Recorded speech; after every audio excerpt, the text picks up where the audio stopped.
Well, thanks for joining us this evening for one of our webinars. My name is Greg Burt. I'm the Vice President of the California Family Council. And this particular webinar is titled Psychedelics, Why Californians Should Be Leery of Legalization. And so I work in our Sacramento office, which has an office right near the Capitol.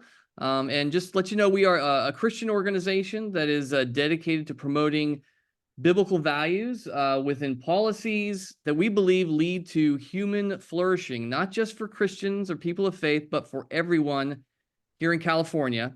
And just before we start this evening, I just wanted to say a quick prayer. So bow your heads with me. Lord, we want to thank you for how much you care for us, and we acknowledge our desperate need for you. And Lord, we are broaching a very serious topic tonight, and we need your wisdom. We want to obey your command to love our neighbors as much as we love ourselves. And so help us to do that tonight as we cover the topic of psychedelic legalization.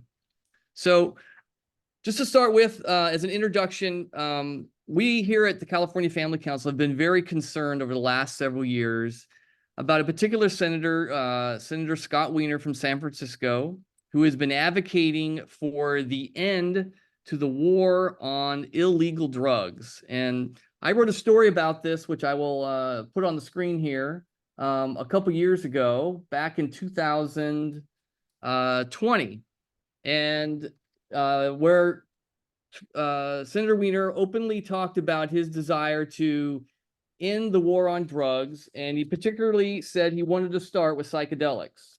And if you see this little tweet here, back on November 20th, he said, "To be clear, decriminalization of psychedelics is simply one step in the ending the war on drugs. We ultimately need to decriminalize all drug use and stop putting people in prison for drug use and possession. We're working on all of this, but for now, let's get it done with psychedelics." And so this year, Senator Weiner has been trying to do this for several years, legalize psychedelics. This year, he's introduced another bill with Republican Assemblywoman Maria Waldron. We're going to be talking about that tonight. We have four experts with us tonight who they're going to provide us information from a medical perspective as well as from a law enforcement perspective.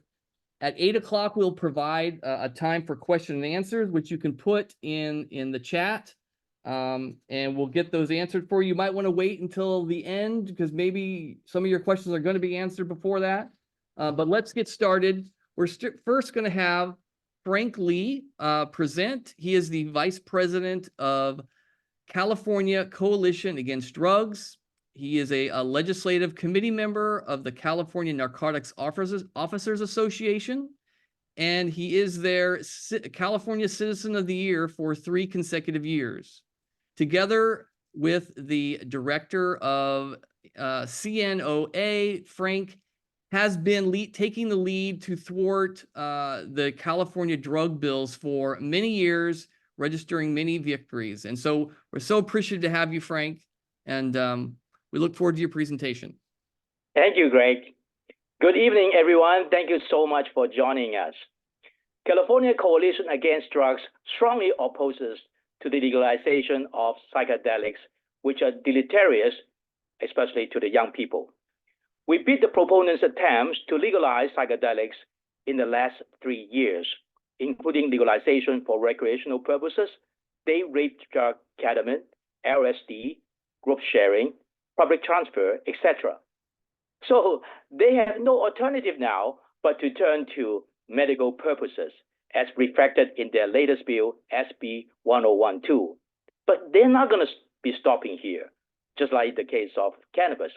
They will keep pushing for eventual recreational purposes. They just want to use this bill as a stepping stone. So we should reject SB 1012 and the related bill, AB 941, which would authorize a group of people to come up with the framework and guidelines in governing the medical use of psychedelics. The main proponent, California Senator Scott Weiner, has long been using every effort to legalize drugs in the state of California. Well, his excuse is, since we have not been able to catch all the drug gangs, we may as well legalize all drugs. This is so ridiculous. This ridiculous excuse has given rise to overwhelming condemnation. Now, with his logic, we need to legalize everything, right? And make it a lawless society. I've been taking the lead for 8 long years to block his attempt to legalize illegal drug injection site, which is virtual legalization of all drugs. We beat them completely on this, including getting 2 governors' vetoes. Scott Weiner has stated that the legalization of psychedelics is his first major step towards legalizing all drugs. Just based on this statement, we should firmly reject his proposal to legalize the psychedelics. About 3 years ago, he started by introducing SB 519, aiming even to legalize most hallucinogens, including the date rape drug ketamine and LSD, which is notorious for causing murders. This created a major outcry, and the bill was impeded at an Assembly Appropriation Committee, who wanted to provide funding for research on psychedelics. But Scott Weiner refused to do research, and he simply withdrew the bill illogically. Why did he even refuse to do research? This is a good reflection of his intention to legalize drugs regardless. He then came back with another bill the following year, SB 58, as expected. This bill is basically a similar bill, except the removal of LSD and ketamine due to our strong opposition. Group sharing, facilitated use, or supported use, which is a built-in defense for the drug gangs, was still being pushed for in this bill. Weiner argues that the FDA process is too long, and he wants the psychedelics to be exempt from this process. This is certainly untenable and even ludicrous. All drugs got to go through the FDA process for the protection of citizens. There has been no conclusive evidence whatsoever from scientific medical research substantiating the efficacy and innocuousness of the psychedelics. Weiner has mainly used 2 studies to support his proposal mendaciously, namely by Johns Hopkins University and NYU. He did not mention that according to the leaders of these studies, the so-called promising results can only be obtained under strictly controlled conditions. And psychedelics are not ready for individual consumption, and certainly not for widespread distribution. Both SB 519 and SB 58 just lucked out in the Senate by 1 vote. His second bill, SB 58, was finally vetoed by Governor Newsom last year after our strong opposition. This year, as I have mentioned, he's coming back with SB 1012 like a broken record. Several months ago, however, a serious case stunned the world. Maybe you still remember. An off-duty pilot of Alaska Airlines used magic mushroom. Even though he was handcuffed, the drug still empowered him to try to turn off the engine of the plane. Fortunately, he was stopped at the last minute. How can anybody keep saying that the psychedelics are safe? Let me tell you the main problems of SB 1012. To start with, the bill would enact the Regulated Psychedelic Substances Control Act to establish a comprehensive system to control and regulate the cultivation, distribution, transportation, storage, processing, manufacturing, testing, quality control, and sale of regulated psychedelic substances. Well, this is to create a new industry for psychedelics, and they will not be stopping at medical purposes. Before the psychedelics are proven to be safe and effective, why are we jumping steps to create such a large industry and virtually force the issue of full legalization? Moreover, the above-mentioned detailed specific regulations are so complicated and can easily give rise to various problems. Approving SB 1012 is not just to approve psychedelics for medical purposes. It is much more pernicious than that. Secondly, the bill would specify that the changes proposed by this bill apply to all cities. This, as opposed to the case of legalization of cannabis, takes away cities' control on the issue, even though the cities would have to comply with the new law and to deal with various new problems, since the psychedelics are unproven. This is unfair to the cities and also violates basic democratic principles. Citizens should be given the chance to decide whether they would like to have unproven drugs in their city, right? Moreover, SB 1012 does not create proper deterrence against violation of the new law. For example, Article 4 for enforcement, Code 3230 states, unless otherwise specified, a violation of this chapter is a misdemeanor and shall result in a fine not to exceed $1,000. A misdemeanor only, and not to have a fine more than $1,000 are not enough deterrence, especially in connection with Article 4 Code 3231-1D, engaging in fraud or coercion with a client, and Code 3231-5, impersonating a license holder or allowing a non-licensed person to use a license. This is only to mention a couple. Finally, SB 1012, if approved, will create a fund unprecedented in the whole nation for the so-called education, or actually promotion of psychedelics, to the dismay of taxpayers. Why can our state be taking hard-earned taxpayers' money to promote unproven drugs? Californians should voice strong opposition vehemently. A major argument from the proponents is that since there are underground activities related to the psychedelics, legalization should take place. This is indeed a laughable old excuse that they have been using for a long time. Can they come up with a better one? With this logic, all kinds of drugs or even crimes should be legalized. The so-called harm reduction approach is simply an excuse by the drug gangs to keep pushing drugs. With legalization, citizens, especially young people, will tend to believe that the psychedelics are safe and are tempted to try. Thus, legalization will cause a large number of drug users and create more problems for society. For example, drug addicts tend to rob and steal to get money to buy drugs. Last year, CHP stated clearly that if the psychedelics are approved, California freeways will not be safe. California College and University Police Chiefs Association stated that if the psychedelics approved, there will be no safe college campuses in the state of California. While even Democratic Senator Wahab stated clearly that she's worrying about the impact of the psychedelics on people, especially people under the age of 26. So everybody is concerned with the psychedelics and also with drugs. Why does Scott Weiner keep pushing for drugs like a broken record? Why? Is he doing this to benefit Californians? Suffice it to say, it is imperative that everyone writes to the legislators of your region to express your serious concerns over SB 1012 and AB 941. Please also encourage the others to do so.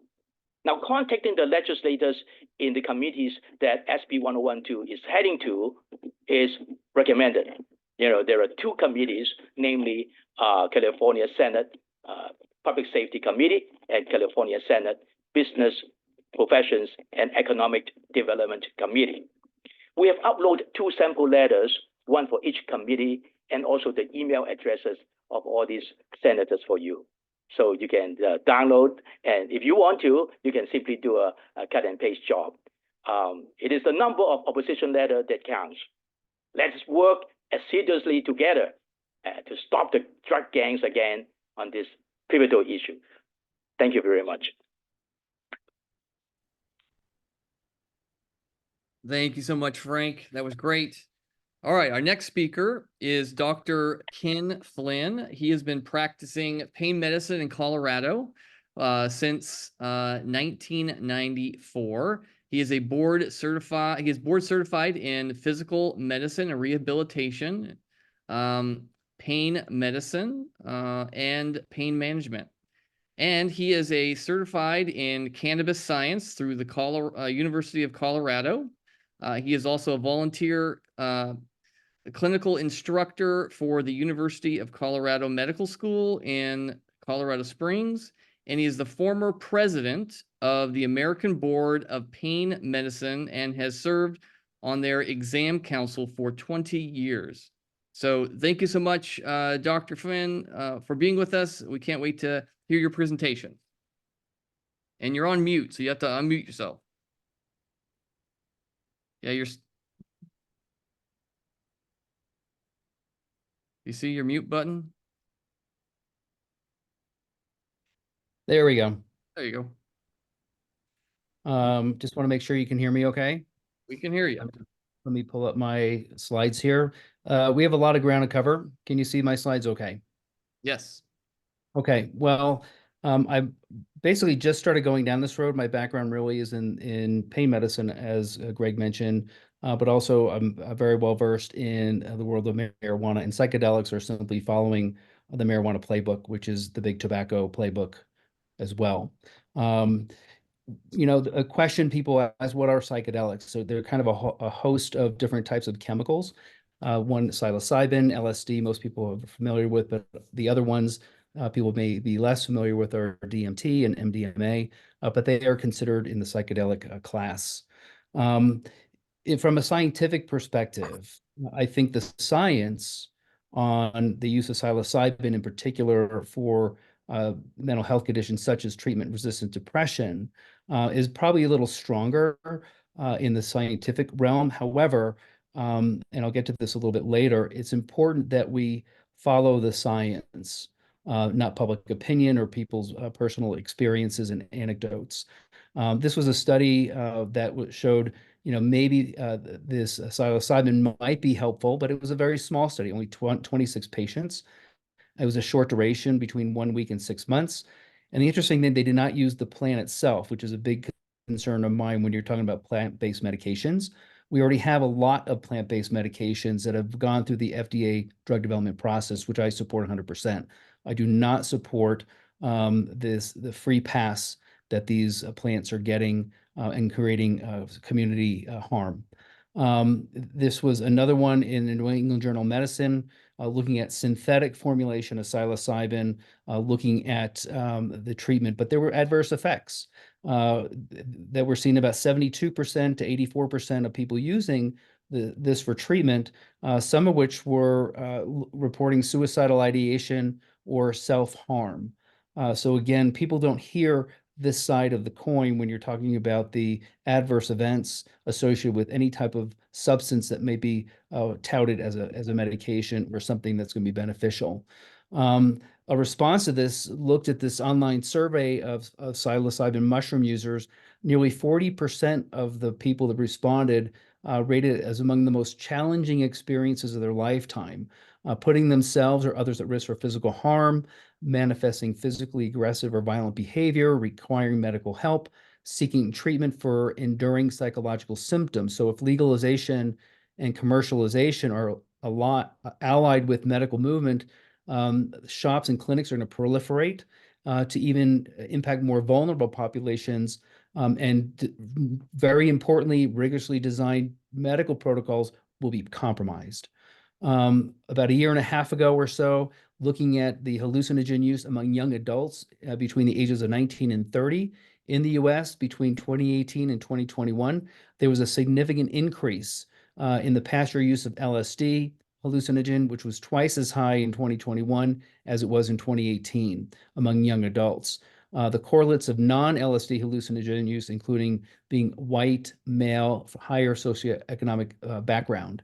About 6 months ago, looking at about 600 people that were reporting extended difficulties following psychedelic experiences. The most common form of extended difficulty were feeling anxious, fearful, social disconnection, depersonalization, derealization. 1/3 of those participants, those problems persisted for over a year. And about 18%, those problems endured for more than 3 years. So people don't hear these problems that people that may be using or having. They just kind of disappear. Just last month in the Journal of Adolescent Health, the report of Poison Control Center over the nation over the past 10 years. It was a 10-year study looking at psilocybin in particular among adolescents and young adults. 65% were single substance exposure, but the other co-occurring substances among adolescents and young adults were marijuana, which is a whole other discussion, as well as alcohol. And here's the graph. You can see very clearly the number of poisonings have gone up over the past several years. What are the side effects of psychedelics? Because people don't hear about this too. They hear about all the mood elevation and all the kumbaya and how wonderful it is. But these are substances that can affect the body from a physiological perspective. You can have increased heart rate, hypertension, which is high blood pressure, or hypotension or low blood pressure, anxiety, paranoia, panic reactions, tremors, problems with muscular coordination, extreme mood swings, anxiety. So these are some of the physiologic side effects. About 4% of these people have what's called hallucinogen-induced persistent perception disorder. It's kind of like a persistent psychosis.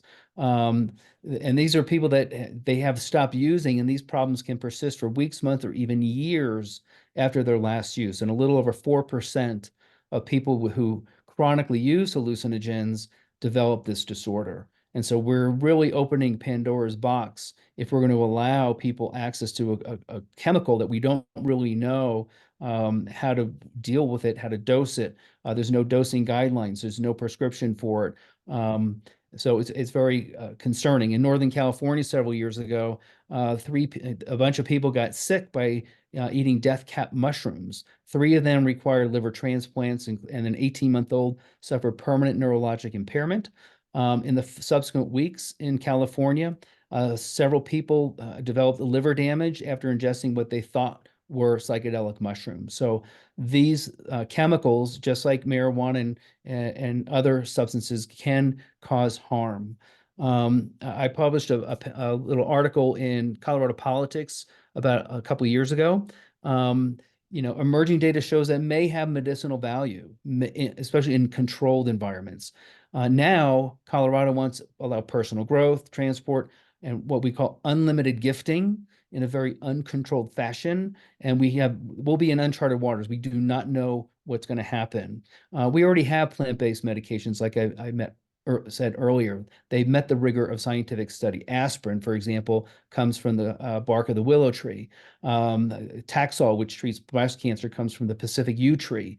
Multiple heart medications come from plants, but they have gone through the rigorous studies and purification processes, and it's widely accepted that they are helpful.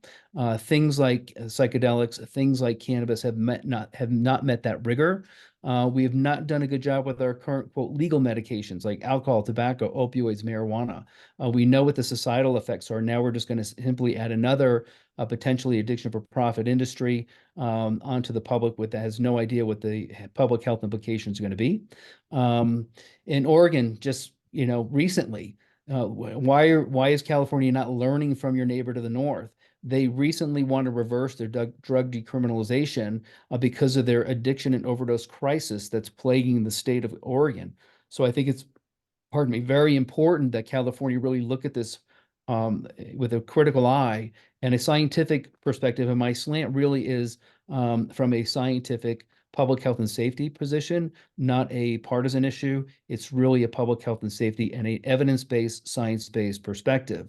So, why are we pushing to deregulate other drugs and marijuana? This just came out, I think, just the other day.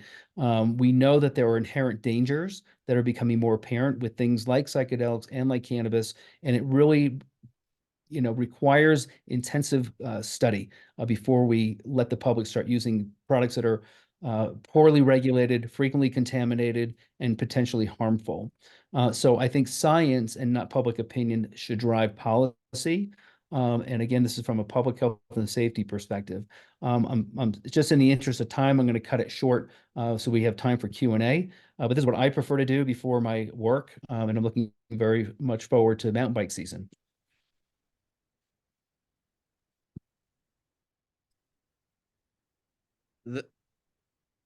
Thank you so much, Dr. Finn. Looks like we're doing pretty good on time. So If there was some part of your presentation that you cut short, we can go for that, or we can just keep going here.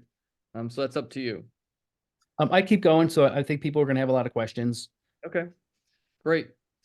Well, our next speaker is named Joel Justice, and he is the immediate past president of the California College and University Police Chiefs Association. He currently serves as a consultant for Mutual Link after retiring from a 37-year career in law enforcement. And tonight, he's going to be explaining why psychedelics create health and safety concerns, as well as mental health issues for college-age students. Moreover, he will be explaining the correlation between college students using psychedelics and their academic performance issues. And lastly, he'll be explaining the impact that psychedelic usage has on college communities. And just before he gets started, I also just want to encourage you, if you have questions that come up during these presentations, just go down below on your screen to the Q&A section, and you can type in your questions. And so we'll be dealing with those questions as we wrap up our speaking portion of the webinar at 8 o'clock. So, Joel, thanks so much for being with us. Thank you, Greg. I appreciate it, and good evening, everybody. Excuse me a minute while I share my screen. Okay. So psychedelics in college students, it's an interesting, there's a lot of interesting statistics that show why this is a bad idea. As you heard, 37 years of law enforcement experience, 8 years as a college chief of police, 29 years with LAPD, 10 years as a captain, wrote my master's thesis on active shooters. And as you heard, I'm the immediate past president of the California College and University Police Chiefs Association. According to recent studies, in 2021, 8% of our college students have used illicit drugs for the first time, which is an increase on the same study conducted 7 years prior. And according to the Substance Abuse and Mental Health Services Administration in 2020, there were over 6,000 emergency room department visits related to hallucinogens misuse among individuals aged 18 to 25 in the United States. Additionally, a study published by the Journal of Psychopharmacology found that the use of psychedelics among college students was associated with an increased risk of unintentional injuries. There's also traffic-related issues. According to a study in 2002, over 2 million college students drove under the influence, with an astounding 1,400 related deaths. Researchers estimated that there are 1,519 college students between the ages of 18 and 24 that die each year from under the influence traffic collisions. In another study, after the legalization of drugs in 5 states, those states experienced a 5.8% increase in traffic-related collisions. There's also a 4.1% increase in the rate of fatalities due to drug misuse. These have lifelong consequences for these college students. Mental health implications. A study in the journal Addiction reported that individuals who used psychedelics during their college years were more likely to experience depression and anxiety in their adulthood. According to the Newport Institute, research shows that using hallucinogenic drugs linked to a higher likelihood of mental health issues. One study showed that college students using these drugs had to be treated, at least half of them had to be treated for psychological and emotional problems. The National Survey of Drug Use and Health found that in 2020, over 1 million young students between ages 18 to 25 in the United States reported having major depressive episodes related to their substance abuse. Academic performance is a big issue. There, according to a study of Journal of Studies on Alcohol and Drugs, indicates that students who use psychedelics are more likely to report academic difficulties, including a much lower grade point average, and there's a higher likelihood of students dropping out. The American College Health Association's National College Health Assessment revealed that legalization of psychedelics could lead to an increased demand for counseling and health services on college campuses. Those services already stretched thin. There's not enough people to see the current people with mental health issues that we currently have. Campus safety will also be compromised with potential repercussions such as incidents of intoxication-related accidents and emergency. Campus safety will see an increase in crimes such as sexual assault, which is already a huge problem amongst college-age students. According to a study conducted by RAIN, Rape, Abuse, and Incest National Network, 26.4% of the female undergraduate students experience rape, sexual assault through physical force, violent, or incapacitation. According to a study conducted by a Dr. Justine Welsh, sexual assault is a significant problem on college campuses, as you can also see by the statistic above. Alcohol and drug use is a strong predictor of an increased risk of committing and experiencing sexual assault among college students. Active shooters, I mean, that's a huge issue right now amongst college and schools. An active shooter takes place on a college campus once every 8 days. For K through 12, it's once every 5 days. From 2019 to 2021, active shooter incidents increased 98%. It's already a crisis. And according to the statistics, we're adding more mental health issues by legalizing psychedelics, which would increase these statistics. Experience with medical marijuana. We need to learn from the past. Colorado approved medical marijuana in 2000. Prior to their implementation, they had 2,000 patients registered for medical marijuana cards. Within 2 years, the registered users increased to 150,000. California emergency room visits increased 89% after the increase of marijuana, legalization of marijuana. Nationally, the average potency of THC increased from 13.23 in 1995 to 60.95 in 2018. So summary, psychedelics, psilocybin, and other hallucinogens are extremely dangerous. History has shown that when you legalize drugs, even for medicinal purposes, it leads to a major societal problem, especially among our youth and adults. California will experience problems into the future with legalization of hallucinogenics, and we don't even know the potential of all the side effects and effects that are going to occur from legalizing this drug. Thank you.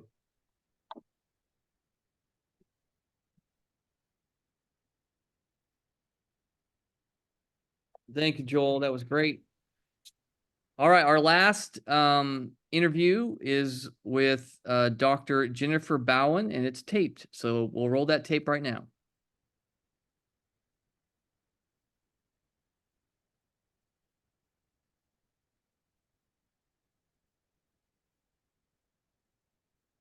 No volume.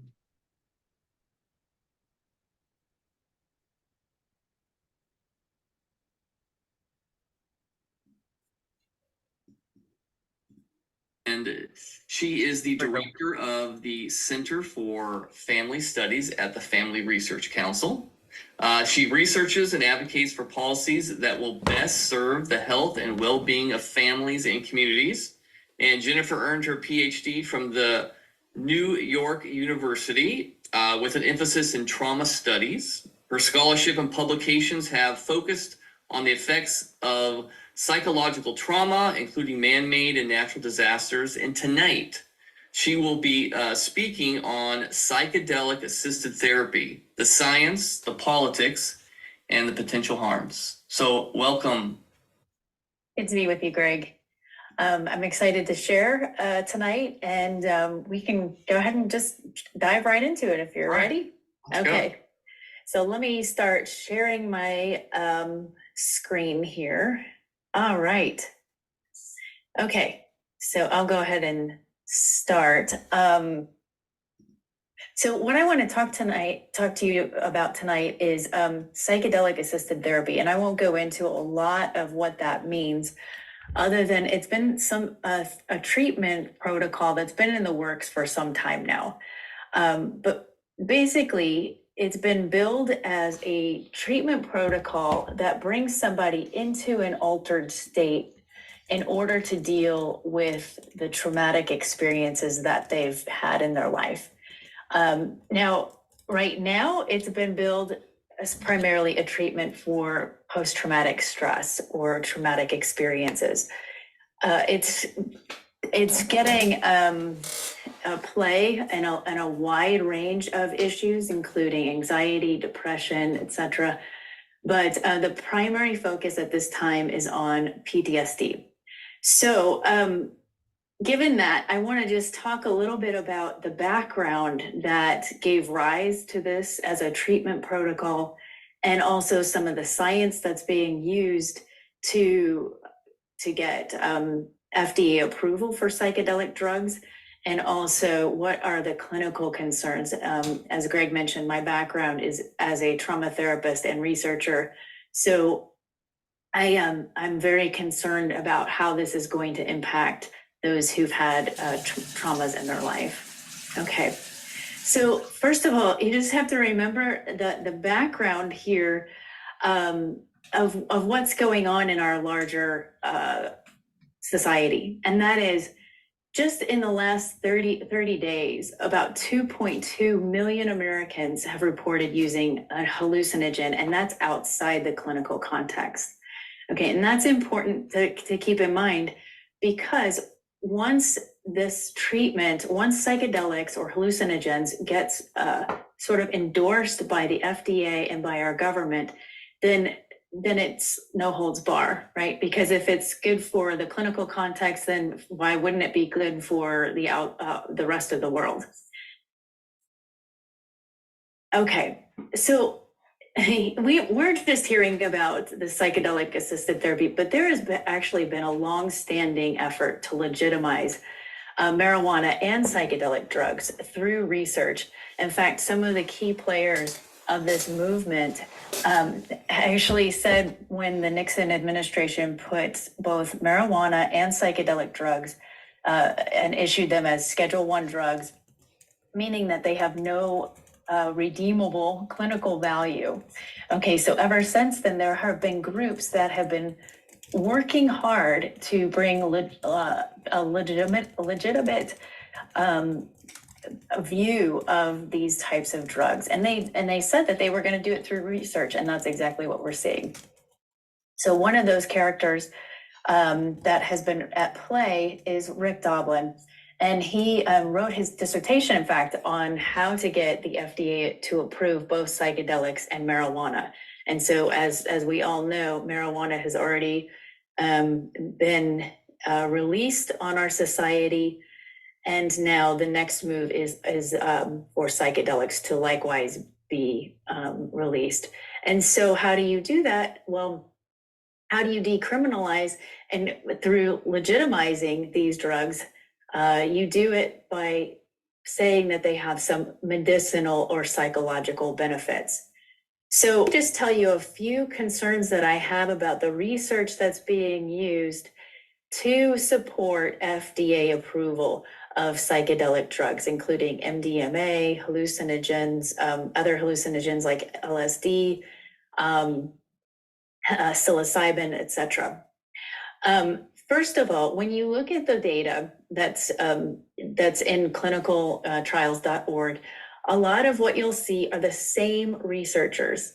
And you already heard me mention one person's name, and that is Rick Doblin. And you'll see his name in his organization MAPS, which is it stands for Psychedelic Research, and they actually changed the name. So you'll see the same cast of characters doing the research.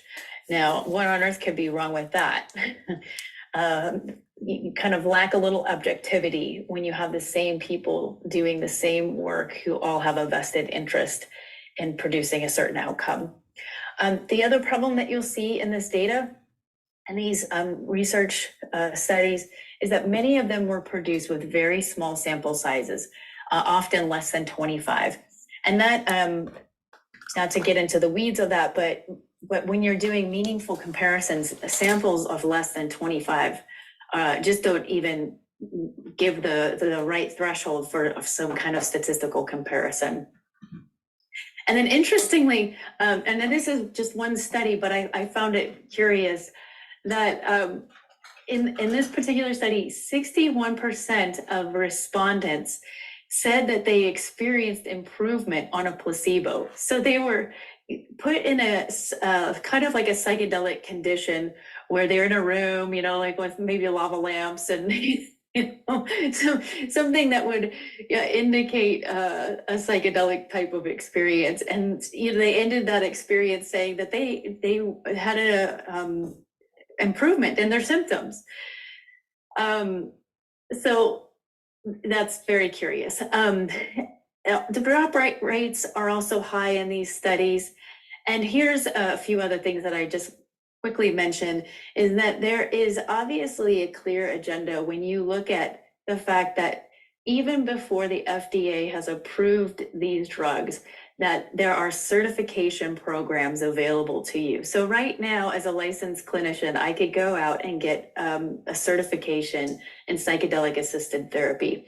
Now, what business person would go and produce a program or a service not having a clear understanding of whether or not that service was going to be approved by the government? I mean, it's maybe somebody with great faith, or could it be that they understand that approval is inevitable? And this is likewise, you'll see this marketing efforts already with the VA. The Veterans Administration has put out videos exclaiming how successful this treatment is. There are other academic and continuing education courses that are available. They're also already touting this treatment. And then interestingly enough, okay, for those of you who may not be in the clinical field, if you just go to HomeGoods, TJ Maxx, Netflix, Hulu, you'll see all kinds of homeware and programs that are all around psychedelics or pictures of mushrooms. So clearly there are forces behind the scenes that are really wanting these drugs to be viewed as acceptable by the wider public.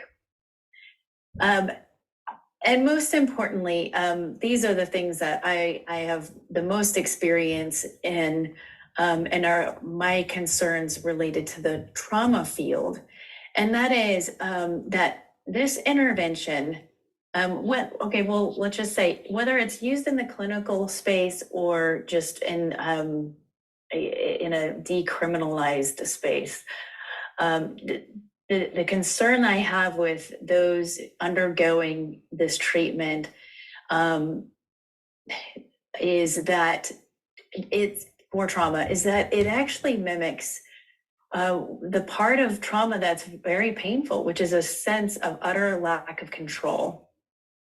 And by going into an altered state, you are relinquishing control to another person, and that is the therapist. And that is a lot of power to give to somebody else. And we've actually already been through this process with what used to be called the false memory, that whole scandal that happened in the late 80s and perhaps early 90s. And that is where memories were planted in people who had a altered experience through hypnosis. And so in this sense, we're kind of repeating history where we're relinquishing control again to another person who has a lot of power over over that client. And so in this way, there is a problem with informed consent, because once you already start the drug, you can't withdraw your consent. And the much of informed consent is about being able to take it back. So if you no longer want to participate, you can withdraw your consent, but you can't in this case because you are in the trip. And I will just share a few more other points regarding the latest study used for FDA approval. Now, this study did have a few more participants than the bulk of the studies available on clinicaltrials.org. But interestingly, 98% of participants had these what's called treatment emergent adverse events. So in other words, these are adverse experiences that come about by participating in a treatment protocol. So in this case, 98% had physiological negative responses. They had heart palpitations, nausea, so forth. But the one I'm most interested in is actually the psychological, because the goal of this treatment is to lower a person's psychological defenses, right? So at baseline, 23% of those research participants who started the psychedelic treatment already had a diagnosis of a dissociative type of PTSD. In other words, they're already have a level of disconnection that is at work in their life. And what this treatment is doing is facilitating more of that. So you see some of those adverse events are dissociation, flashbacks, grief reactions, strong grief reactions. And I'm not hearing guardrails for how to deal with this level of response, because no clinician can really predict what's going to happen once a person starts the drug. Okay, and then what you see in this particular study, this FDA approval study, is that a lot of these folks already have experience with the drug. And almost half the population, or half their sample, already has used the drug in some ways. So, they may have some preconceived notions about the effect the drug will have. The other issue is, we know with trauma, a lot of folks already have comorbid issues. So they already have substance abuse problems. And then, we have a treatment protocol that is inviting them, in some cases, into the drug that they've already used. In other cases, we don't know what that might initiate by taking the drug. So I already mentioned, there just aren't a lot of guardrails on this. And this has a lot of potential to be dangerous for a number of people. And I think we really need to, we have treatments that are effective for treating trauma without putting somebody in this type of condition. So those are my points. Those are my main points for you to know about as you're engaging in this issue and the dangers about it.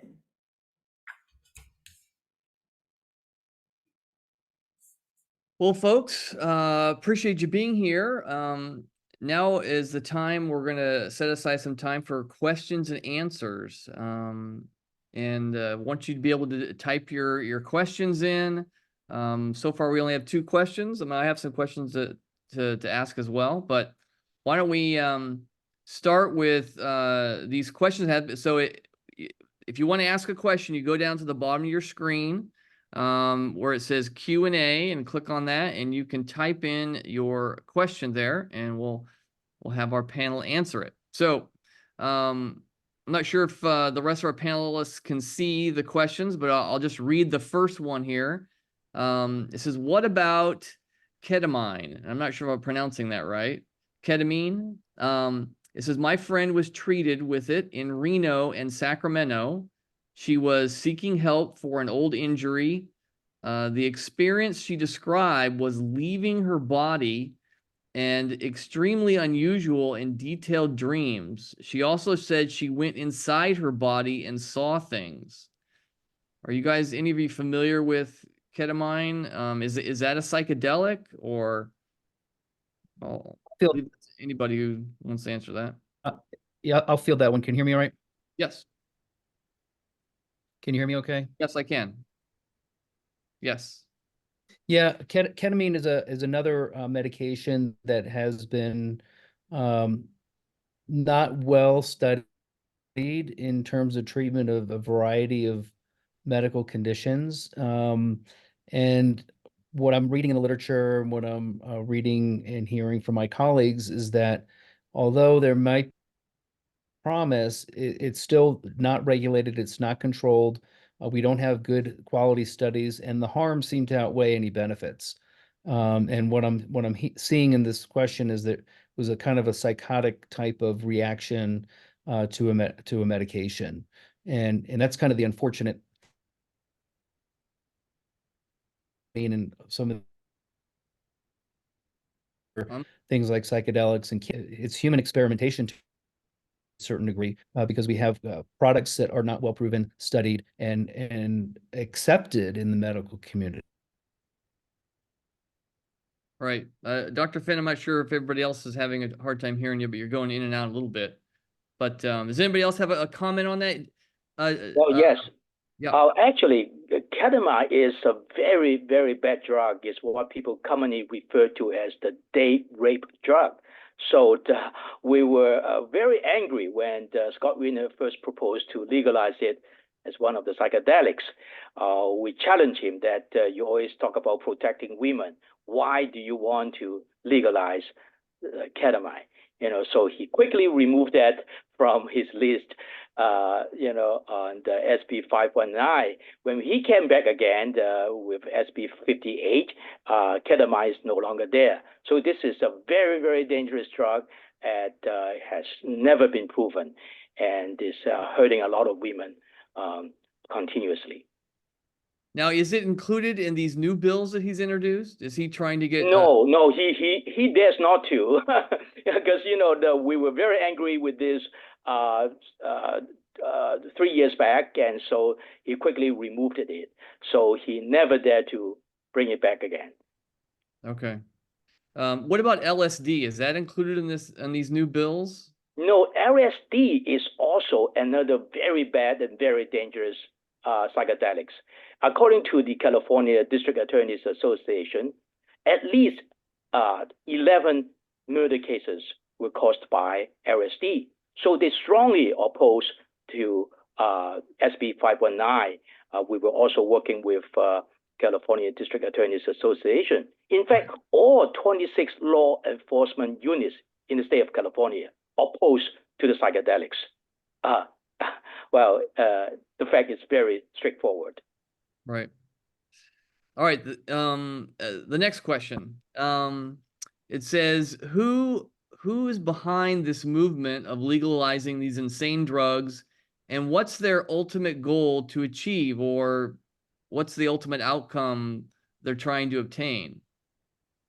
Now, actually, the so-called California Senator Scott Weiner has long been stating that he wants to legalize all the drugs in California. Now, his excuse is that since we have not been able to catch all the drug gangs, we may as well legalize all drugs. He has been saying that the war on drugs fails, so we got to legalize all drugs. This is so ridiculous. As I've mentioned, this ridiculous excuse has given rise to overwhelming condemnation. I was speaking on different radio shows. The people kept calling in and say, "Hey, tell the Scott Weiner to get out of California. With his logic, we should be legalizing all the drugs and all the crimes, right? I mean, this is so ridiculous. Their intention is to legalize all drugs, and who will benefit when all the illegal drugs are legalized? The answer is so straightforward, right? All right.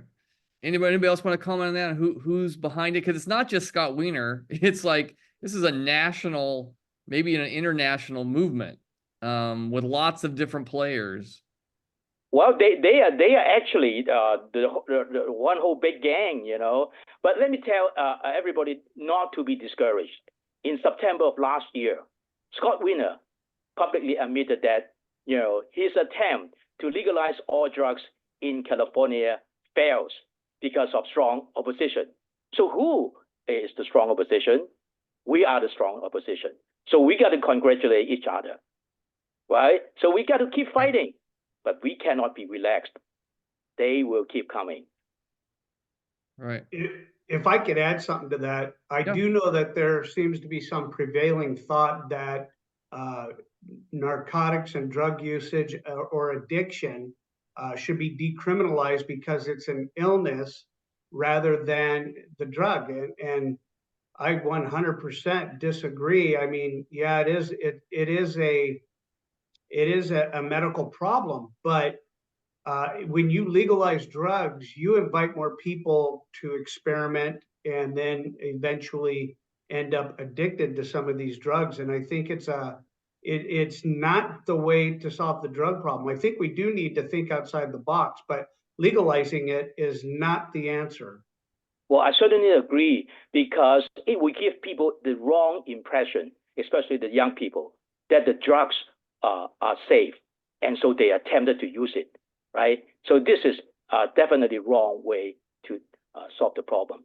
Now, they always use the term harm reduction, but actually that's just an excuse for them to keep pushing drugs. Our contention is that, hey, wait for FDA to research and approve the drugs, right? Otherwise, we'll stay put. And you know, if every drug can jump over FDA, and you know, we will be in a very unsafe country. Right. Dr. Finn, did you have a comment on that? On who do you see behind? You had mentioned something about, you know, big tobacco's been, or, you know, big marijuana. I mean, this seems to be going the same process as marijuana. It started out with pushing medical marijuana, then to legalization. Is there some bigger organization out there pushing the legalization of psychedelics?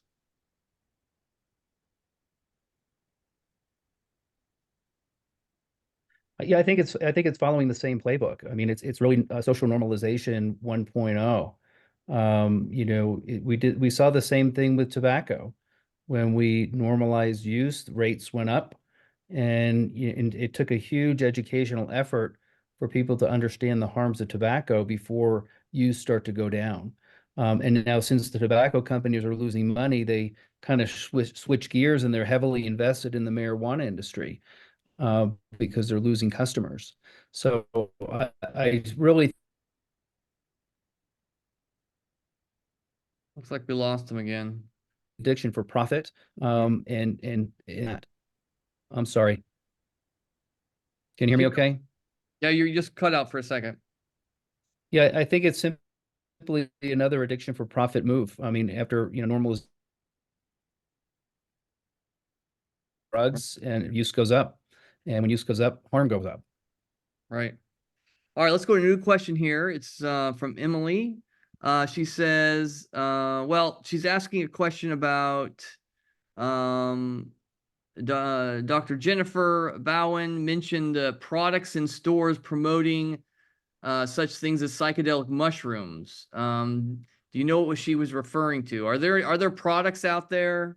I know she mentions, you know, you have Netflix and various movies, and there seems to be a cultural push among the media in Hollywood to promote psychedelics. Have you seen other products doing the same thing? Well, we cannot trust the social media or the liberal media, right? You know, we just go by the current standard. You know, because right now the psychedelics are unproven, you know, and we should not be legalizing them. You know, just when you look at the case of the off-duty pilot of Alaska Airlines a few months ago, right? He used magic mushrooms, or the mushroom that you just referred to. and he knew that he got into trouble, he told his coworkers to handcuff him. But no, the drug was still so powerful that he's still trying to move towards turning off the engine of the plane. Fortunately, he was stopped at the last minute. So Right. nobody can argue that the psychedelics are safe. All right. All right, here's another question. Are there support groups for parents to help a child recover? Specifically to psychedelics, I'm assuming. I know there's drug rehab places out there, but are psychedelics different than other drugs? Do they need a different type of drug rehab program, or anybody have any comment on that one? I mean, this is a treatment too, and I'm fearful to answer a question if I keep cutting out. But I think there needs to be better treatment options for a mental health treatment in any of these types of substances, just like opioids, and now cannabis use disorder is very high. Cannabis poisonings are going through the roof, especially across the state of California and across the country. And we don't know. I mean, psychedelics are just in the very early stages of we don't know what's going to happen. And I can tell you, just based on the literature, there are very serious concerns from a public health and safety perspective. Right. There's a legal question. I'm not sure if anybody here has an answer to it, but they're saying, could you actually sue a legislator or the either Scott Weiner or the legislature if some bill they passed caused harm to your child? I'm pretty sure government officials have immunity, but no, you cannot sue him. That's why he is so daring. Right. Yeah, public officials have what is called qualified immunity, which means that through their employment, the state is going to protect them. But you can get petitions together. You could get people together to try and vote those kind of people out of office. That's the way you get back to them. Can't really sue them, but you can vote them out. Right. But I would think even if the medical community gets involved in giving out psychedelics and these psychedelics harm people, I mean, people sue doctors all the time for malpractice, right? Couldn't that also be something that would shut down some of these legalizing drugs for medical purposes? I mean, especially if it doesn't work and does the very opposite of what it's supposed to do. State leaders are immune, medical providers are not. And I can tell you the lawsuits are already here in cannabis.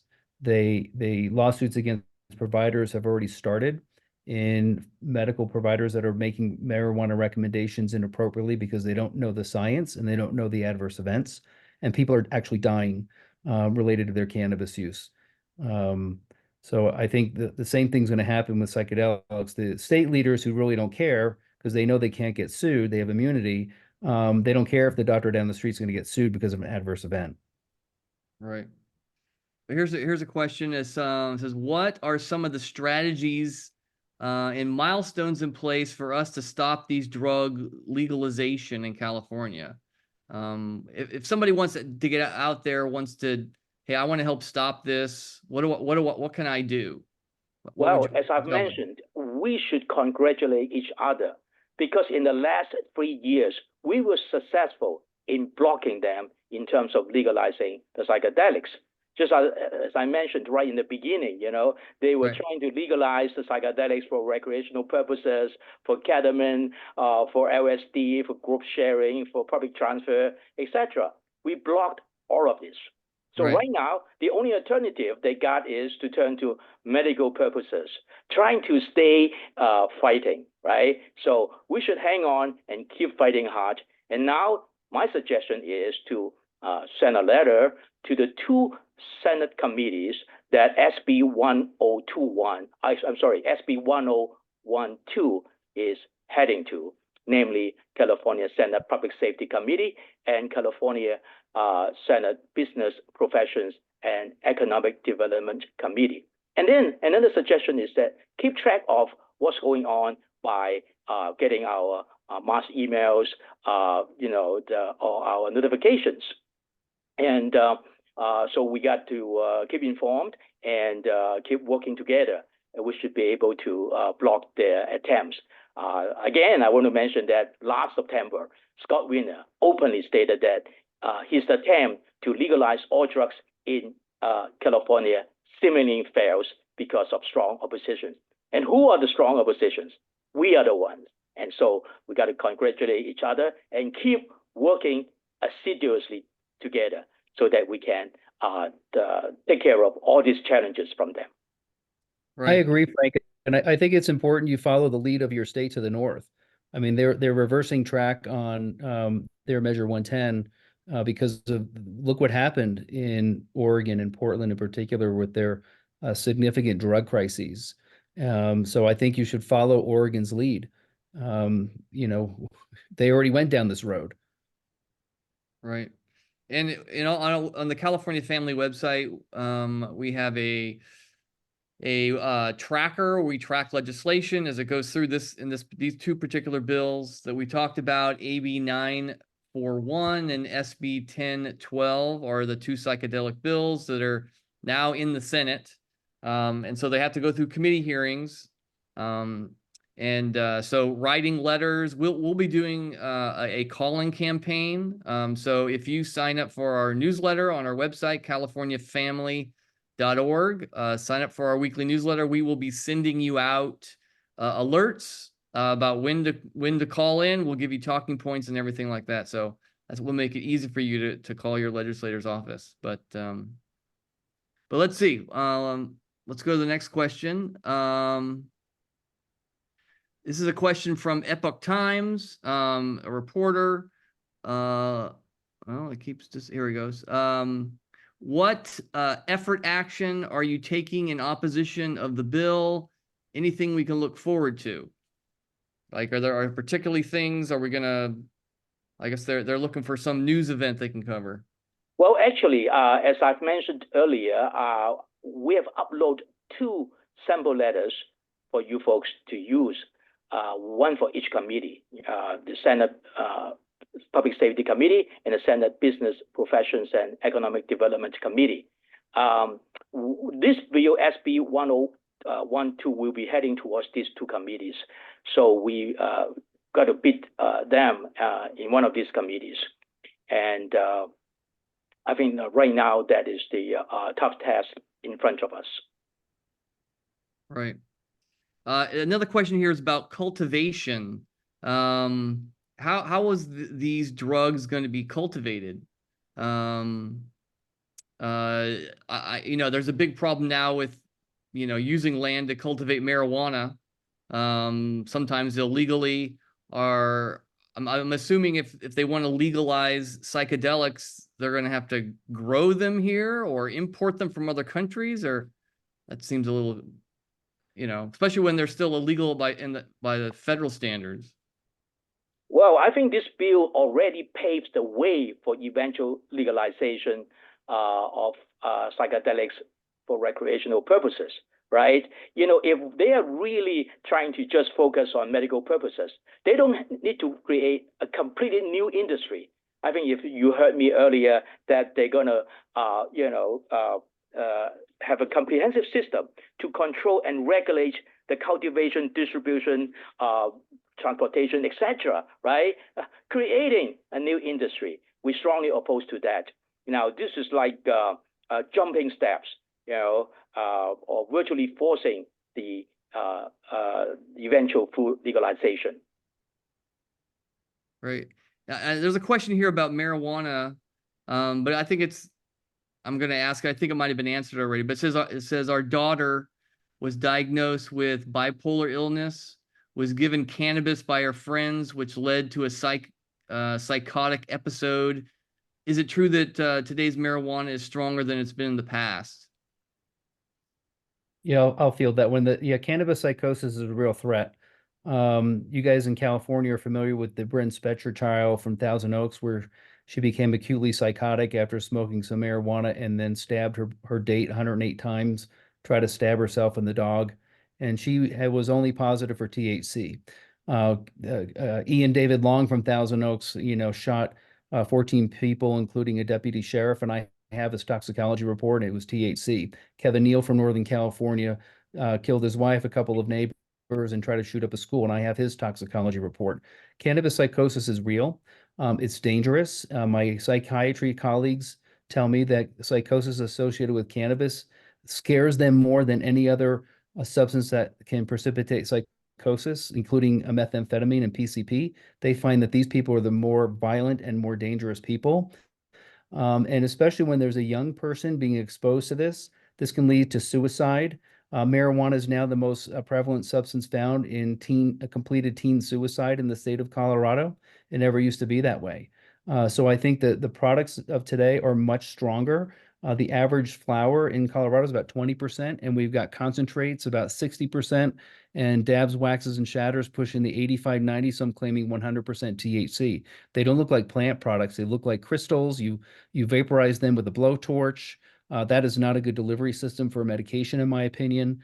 But yes, cannabis psychosis is very dangerous, and the problem is that just like these other substances, there can be what's called persistent psychosis, even though their testing may be negative for THC. The psychosis can persist for weeks or even months, and sometimes it's irreversible. That's sometimes a bridge you cannot cross.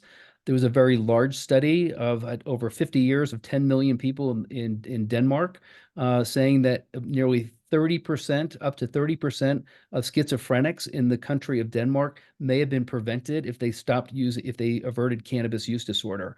So the cannabis and the spectrum of psychoses, which is a very complicated diagnosis, is real. The correlation is strong. The causation is debated. But the fact of the matter that there's a strong correlate between cannabis use, psychosis, and other negative mental health effects.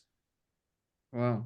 One question that comes to mind is, now, with such high negative results from marijuana, how does psychedelics compare to that? The data's not there yet. I don't think that, and then you get into that argument, well, they became psychotic from their marijuana use. Now let's treat them with psychedelics. I mean, I can easily see that argument coming down the pipe. We just don't know yet in the world of psychedelics. And again, I think there's stronger in terms of the potential for psychedelics, but giving somebody is potentially dangerous. Right. Joel Justice, can you kind of explain from your experience what a bad acid trip looks like among youth? Right. I mean, I think for most people, I think back in the 70s, the 60s, people were more familiar with the effects of LSD and the stories around people jumping off thinking they could fly. We had so many bad experiences. I think it was easy to convince people to make them illegal. People have forgotten that. And can you just remind of what it's like for a bad effect on youth? Yeah, absolutely. My experience in being in the field and in the streets of the city of LA, the times that I've been attacked as a police officer have been somebody who has been under the influence of an illicit narcotic, whether it be psychedelics, hallucinogenics, LSD, PCP, things of that nature. But they have these out of body experiences. They think they can fly, and some of them have superhuman power and are very, very strong when they're under the influence of these narcotics. And they commit crimes, they kill people, they like the doctor was talking about the district attorney out in Ventura County who stabbed somebody 108 times, and that was under the influence of marijuana. That's just happened to be very, very potent. You put in these drugs that, like you said, there's no data for them yet, but I can tell you firsthand that I've seen people out there under the influence, and they do jump off buildings. They do run into traffic because they think they're invincible and they're having these out of body experiences. And I mean, you can only guess all the other issues that come along with it. They get into a car and they drive at 100 miles per hour, and they don't look at the traffic signs or who's coming, or they're just out of control. They don't have control of their bodies and minds. Right. Now, I'm just looking back over this last couple of years, watching Senator Weiner try and pass these bills for psychedelics, and he doesn't come in talking too much about the recreational use. What he'll do is he'll bring in a veterans group, a bunch of veterans who've been, serving in our foreign wars, heroes, and they've been struggling with, mental health issues. PTSD always comes up, and you hear, and they have anecdotal stories about how this drug was the only thing that ever helped me. And I know that is tugging at the heartstrings of many legislators, right? You have these veterans who you feel grateful for the sacrifices they've made on behalf of the country, and you want to do whatever you can to help them. And here's this drug that, California has outlawed, and, and they have to go to Mexico or something, or they have to do it illegally, right? How would you respond to that kind of argument, to somebody who's feeling, yeah, maybe I should change my mind on this? Well, actually, please do not be fooled. There's only a small number of veterans talking, okay? A large percentage of veterans are opposing to psychedelics. I organized a rally in front of the office of so-called Senator Scott Weiner in San Francisco. One of the groups with me was actually a veterans group. I still remember their leaders were the one yelling out the loudest, "Kill that bill, kill that bill, kill that bill." Everybody followed them. So they hate psychedelics. Most veterans hate psychedelics. So Scott Weiner just used a small number of psychedelics and tried to fool people. And the liberal media is following him. Okay, they're in the same gang. Okay, so do not be fooled. Now, the last three years, his bills for psychedelics did not spell out clearly that they are for recreational purposes. But our analysis that when we read between the lines, we can say that these bills would lead to legalization for recreational purposes. One key term is group sharing. Okay, we kept arguing that group sharing got to be deleted. Well, next time with SB 58, he changed it to supported use or facilitated use, but it's basically the same thing. According to the executive director of California District Attorneys Association, this is a built-in defense for the drug gangs. How can the drug gangs make the most profit? Group sharing, supported use or facilitated use. Do you know what is the contention of Scott Weiner? He said, well, the psychedelics are not so safe, so we got to have these people using together to support each other. Well, this is a big contradictory to what he first claimed it. In the beginning, he was pushing for the psychedelics. He said the psychedelics are safe. But when we challenged him for group sharing, supported use, he said, well, they're unsafe. So, we got to share together. Well, but all these laymen are trying to get high. How can they support each other? So right now, we block them every inch of the way in the last 3 years. Okay, got no alternative right now, but they turn to medical purposes. So we cannot be fooled. We must stand firm and shut them down again.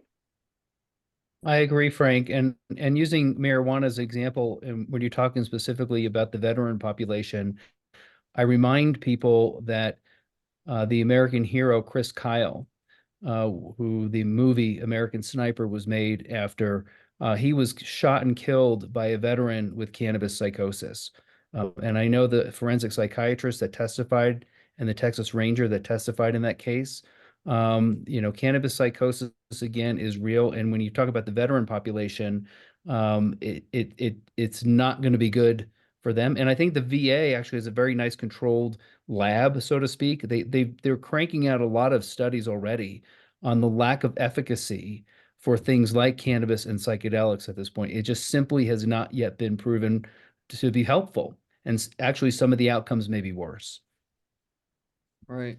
If I can add just a little something to that, I don't know the science behind it all like Dr. Finn does, but I have been at scenes where our veterans have committed suicide. I've had police officers who have committed suicide. I've had friends that have committed suicide.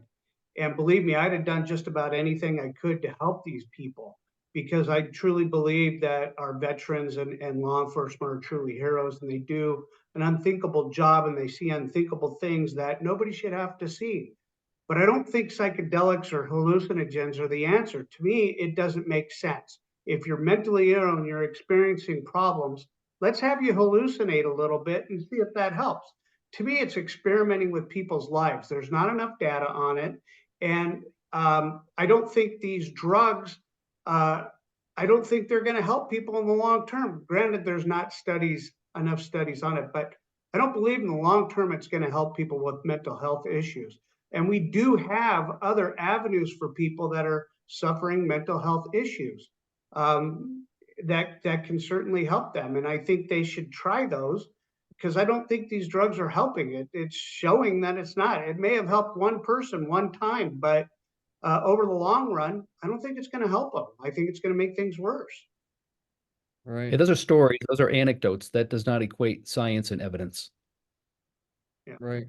Yeah. When we first started talking about this just this year, we started to get some pushback from our own people on our mailing list, and some were just, I'm so desperate. My loved one is having mental health problems, and they were so desperate, they were upset that we were somehow cutting off some avenue, some miracle drug that could help them, right? And they hear a story on social media of someone really being helped, and that one anecdotal story, convinces them, well, let's give it a try. What could go wrong, right? But there's a long history of things going wrong, right? And I was talking to Frank about this. I was just thinking about it. I'm thinking, I'm sure we could come up with some testimonies of people saying that heroin changed my life, or that cocaine changed my life, or that fentanyl changed my life. I mean, people take it because it has a positive feeling to it. The problem is the side effects outweigh any positive effects of the drug. And I guess that's what, the Drug Administration is there for, to ferret out which drugs, the negative effects outweigh the positive ones, right? And that kind of comes to it, my question about the FDA. I know is the FDA looking at this seriously? Are they now I heard that they're now have protocols to study psychedelics, but psychedelics have been around forever. Haven't they already studied this? No, the Scott Weiner actually maintained that the process for FDA is too long for him. He wants the psychedelic to be exempted from the process. This is untenable and even ludicrous, right? Every drug got to go through FDA approval process for the protection of citizens, right? Right. FDA has reasons to take their time, right? I mean, they want to make sure that it's safe, right? At the moment, there's no conclusive evidence whatsoever to prove that the psychedelics are safe and effective. So, our contention is, if there is any conclusive evidence, we're going to be jumping on the bandwagon with them, right? But then, in the absence of that, well, we got to stay put. We got to make sure that we don't legalize the psychedelics. As simple as that. Right. There's a question here. It says, are those in the medical field mainly endorsing these bills, or are they opposing? What is the medical community saying about psychedelics? Are they being quiet? Is it becoming too political? I've been terribly disappointed in the medical community.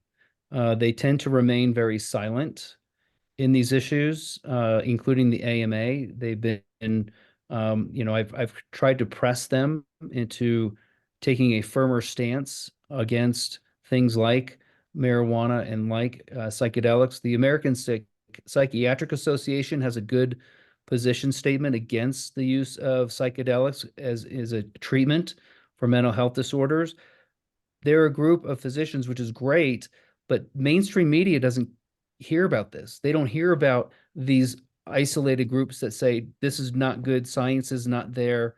So in general, most doctors are really reticent about saying anything. But you do have different organizations like the American Psychiatric Association that has a pretty strong position statement against using it until it's been proven, just like Frank said. And like I had said before, I mean, we need to follow rigorous scientific FDA drug development protocols. Give me, standard dosing guidelines, a package insert with warnings and precautions, weigh risk and benefit to the patients. Don't say, here's like in Colorado, we have unlimited gifting. I can give Frank as many mushrooms as I want, and that's fine. And what problems is he going to run into, or Joel, or you, or any of us that would run into if you can have unlimited growing, unlimited gifting? It's just a Pandora's box. But in general, the medical community has been very silent on these issues. They're not loud enough. Yeah. New question here, and I'm not sure. Let's see if you know what they're talking about here, because I'm not quite sure. How do CBD products compare with marijuana products? You guys know what a CBD product is? Yeah, that's cannabidiol. That's a cannabinoid. It's an isomer of THC. CBD is touted as being, non-psychoactive, but if you go to the Epidiolex website, which is purified CBD, which is actually FDA approved for narrow spectrum of pediatric seizures, if you look at warnings and precautions, there's liver damage, suicidal behavior, and sedation. Most people don't realize that CBD has over 590 drug interactions, many of which are moderate. It can impair liver function, can impair cognition, can cause sedation when used in combination with CBD. And these CBD products are frequently contaminated with heavy metals and other things that shouldn't be in it. And that's another reason why I'm very concerned about the marijuana road paving the way for psychedelics, because you're going to run into contamination issues, product integrity issues. In the state of California, for example, one of the lab directors in Sacramento was caught faking on purpose a third of the pesticides that he was required to test. He just passed them anyways, even though they were contaminated. And like I said before, this is in fact a human experimentation. I personally don't like the idea of a social experiment, because when you run an experiment, you should be concerned about the outcome. And in the world of marijuana, which has paved the way, psychedelics are following the same playbook. They don't care about the outcome. It's all about the money. Right. Well, we're coming to the end of our time here. Wanted to give you each maybe a minute to kind of give any closing comments, points you wanted to emphasize. Our title here is why we should be leery of legalization. What would your 1 minute pitch be? I'll go with Joel first, if you have anything, Joel. Yeah, I would say my 1 minute pitch is look at the statistics of drug usage in the past. Look at some of these other states that have passed all drugs for usage, and the issues that they're experiencing, and not just the people, the traffic collisions, the psychosis that it's developing. I think these things come with a lot of other effects that people don't think of. And I think it's a moneymaker for people, and that's why people are pushing it. Right. Dr. Finn, what about you?